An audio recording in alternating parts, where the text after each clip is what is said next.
Hey everybody, thanks for tuning in. It's the Week 5 Class B rankings. We got some big games this past week. I don't got the scores right in front of me, but for the most part, most teams that won. Not a whole lot of big surprises that stand out in my mind. So with that, let's start out. Let's go with number one. We got Fairfield. They're 3-0, outscoring their opponents 102 to 27. Their opponents are only 3-7. That can't be right.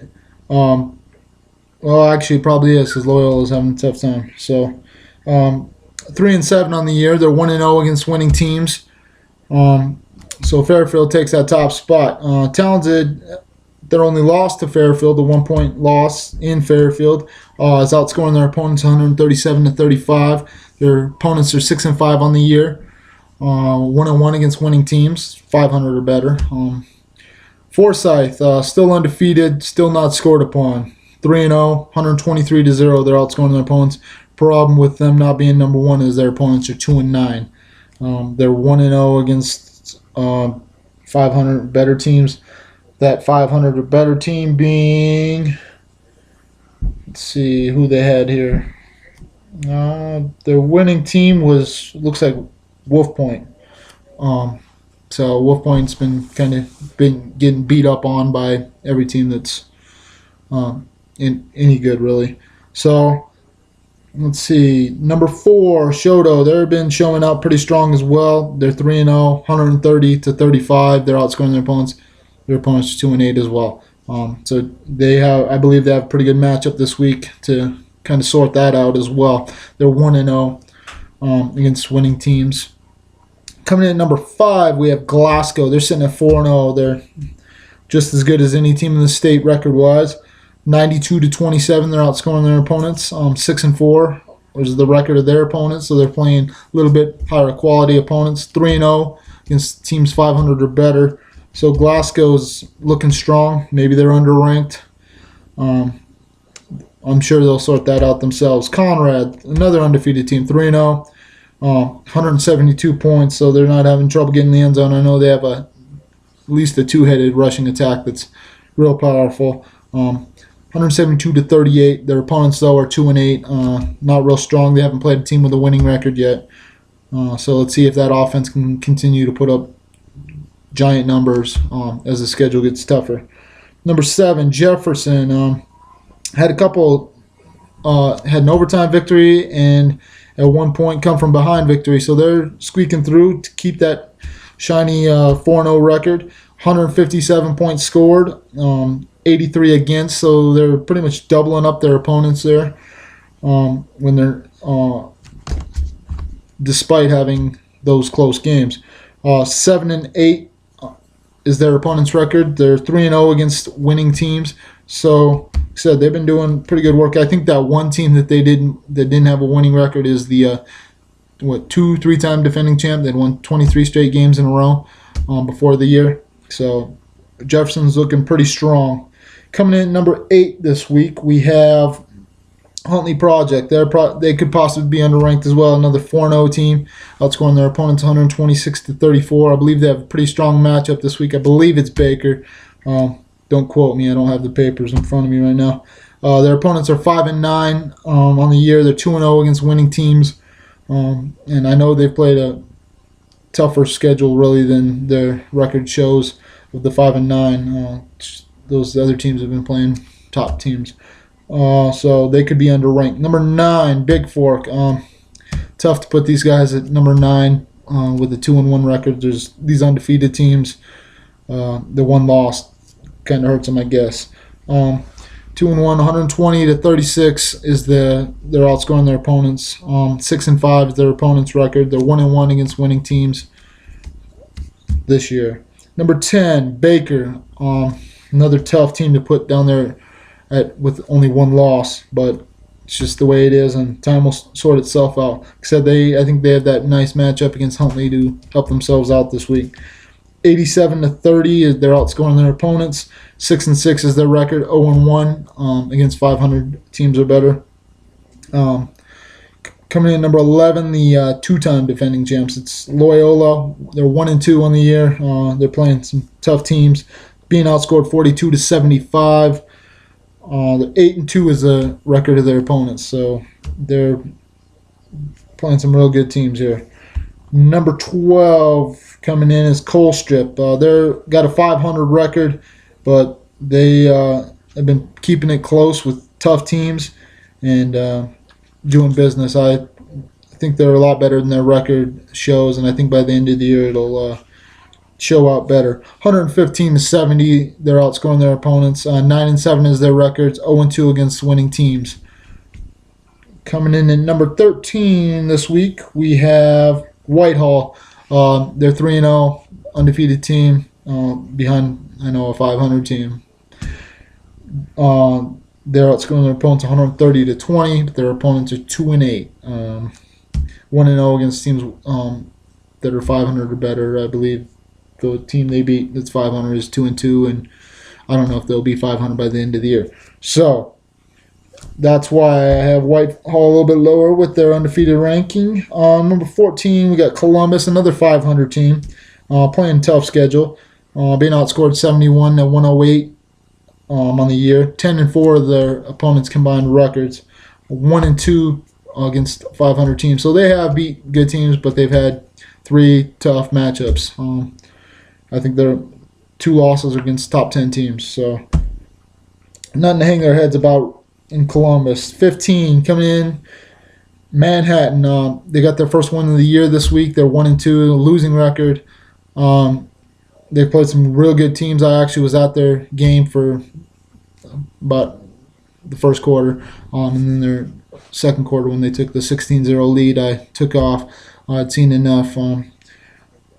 They're a lot better than their 1-2 record. I'll tell you that. They're outscoring their opponent 74-57. 5-6 is the opponent's record. They're 1-1 against winning teams. At one win, Big Timber. Big Timber kind of disappointed me. I thought they were a little bit better. That's why I went and checked them out to see what was going on from last year. They do have a chance to make the playoffs, though. They're in that 4B, I believe they're in. Coming in number 16 this week, Deer Lodge. They kind of fell a little bit. Barely beating Thompson Falls. I expected a little bit more out of them than a 7-point victory. They're 3-1 on the year. Nothing to hang your head about. 135-83. They're outscoring their opponents. Their one loss was a 1-point loss to an undefeated team. So, but they let them come back into the game on that one. They could easily be sitting 4-0 right now. 6-10 is their combined record of their opponents. They're 1-1 against teams 500 or better. Coming in at number 17, we have Shepherd. Shepherd's coming off a big win. I believe they knocked off Malta 22-20. I don't know when the last time they beat Malta was, but congrats, Shepherd. 3-1 record, 114-82. 114 points for them, 82 for their opponents. 4-10 is the combined record of their opponents. They're 0-1 against winning teams. Malta's not a winning team this year, hence why they're 0-1. Malta, I believe, is 1-2 on the year. Speaking of Malta, number 18, 1-2 Malta. 61 points scored, 61 points allowed. Pretty even. 7-4 combined opponent record. 0-2 against winning teams. Not what Malta's used to. I'm sure they'll get it on the right track. Number 19 this week we have, if I can find it here. I don't know what I'm doing. 18. Maybe I skipped 19. Alright, well, let's do this. Let's go straight to 20 because I think I skipped 19. 19, I got Roundup. Yeah, we'll go Roundup. 0-3 on the year, being outscored 40-104. 7-4 combined record of their opponents. They're 0-2 against winning teams the year. So, not a good start record-wise. I think they'll turn it around. I don't think their conference is the toughest in the world, so they have a chance to improve on that record. 21, Shelby, or 20, sorry, because I skipped 19. 20, Shelby, 2-1 on the year. Hard to be ranked behind a team that doesn't have a win, but just the way it is. Uh, that'll sort itself out. 120 to 49, they're outscoring their opponents, so they're putting on a big hurting on those teams. The combined record of those teams is 4-6. They're 0-1 against winning teams. So that's kind of what's holding them back as well. Number 21, we have Big Timber. Like I said, I went and watched them. They were undefeated. Or no, they were 2-1. Sorry, going into this week. But they lost to the Deer Lodge team, which is another reason why I dropped Deer Lodge in overtime. And then Manhattan, who's a lot better than their record showed. So coming in at 21 is Big Timber, outscoring their opponents 107 to 63. Their opponents are 4-10 record-wise, 0-1 against teams with a winning record. That was, like I said, that overtime loss to Deer Lodge. So coming in at 22 this week, we got St. Ignatius. They're 2-2 as well, being outscored 51 to 94. I know. So they played some tough teams, obviously, with an 8-6 combined record of their opponents, 0-2 against winning teams. So number 23, we got Ronan, who's, according to the stats, can throw the ball all over the place. They didn't have much luck last week against Big Fork. It didn't look like falling 47 to 0, but I think Ronan is one of those teams that could maybe climb up these rankings a little bit, maybe into the mid-teens. They're being outscored 73-101. Opponents are 4-6 on the year, and they're 0-1 against teams with a winning record. So 24, coming in this week is Eureka. They're being outscored 80 to 117. 8-7 is the record of those opponents. They're 0-3 against winning teams. So they've played some pretty tough teams out the gate. Coming in at number 25 this week, we have Cut Bank. That's 2-1. Tough to be ranked that low, 2-1, but I'll tell you why here. 72-126, they're outscoring their opponents. Their opponents are 1-10. They haven't played a team with a winning record. Once they start beating those teams that they're going to get lined up here in the next few weeks, they'll have a chance to climb real quick, continue winning. Number 26 is Wolf Point. They're 2-2 on the year, 57-101. They're being outscored. 5-7 record, 0-2 against teams with a winning record. So they need to be able to start pulling the gap closer in scores, especially against those winning teams.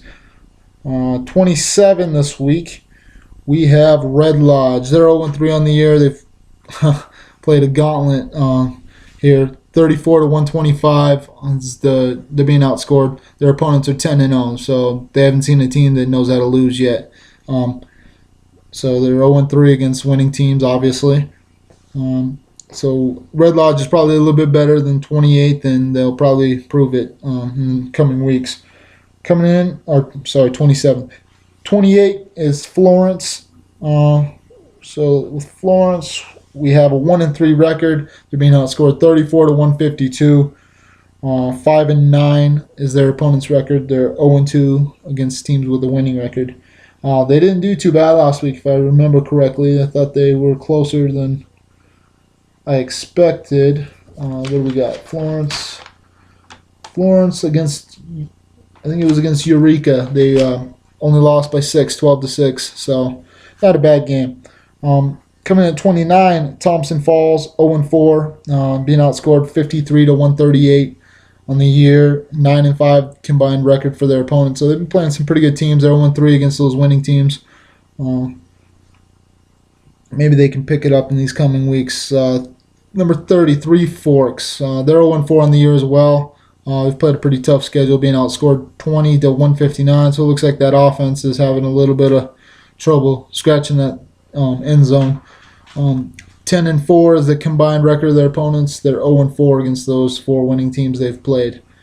Coming in at 31 is Plentywood. They've had a pretty rough schedule as well. They've only been able to score 32 points while letting up 150.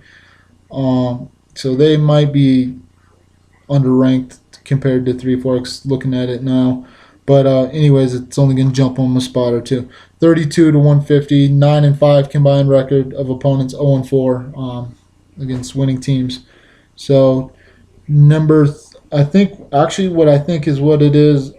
That's not what it is. So they've only been shut out once. So number 32 this week is Troy. They're 1-2 on the year. They've only scored 12 points, so a little worrisome there. They've only let up 86 though in those 3 games against teams that are 7-3. So defense looks like they're doing their job for the most part. Can't be on the field the whole game. Offense, if they pick it up, who knows what Troy can pull out. They're 0-3 against winning opponents.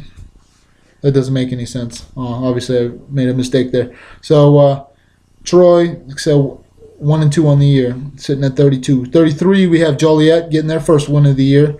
74 to 163 is they're being outscored. 9-5 is the record of their opponents. They're 0-3 against teams with a winning record, so they haven't had it real easy as well. Coming in number 34 this week, we have Plains. They are 0-3 as well. Only able to find the end zone once. 8 points on the year.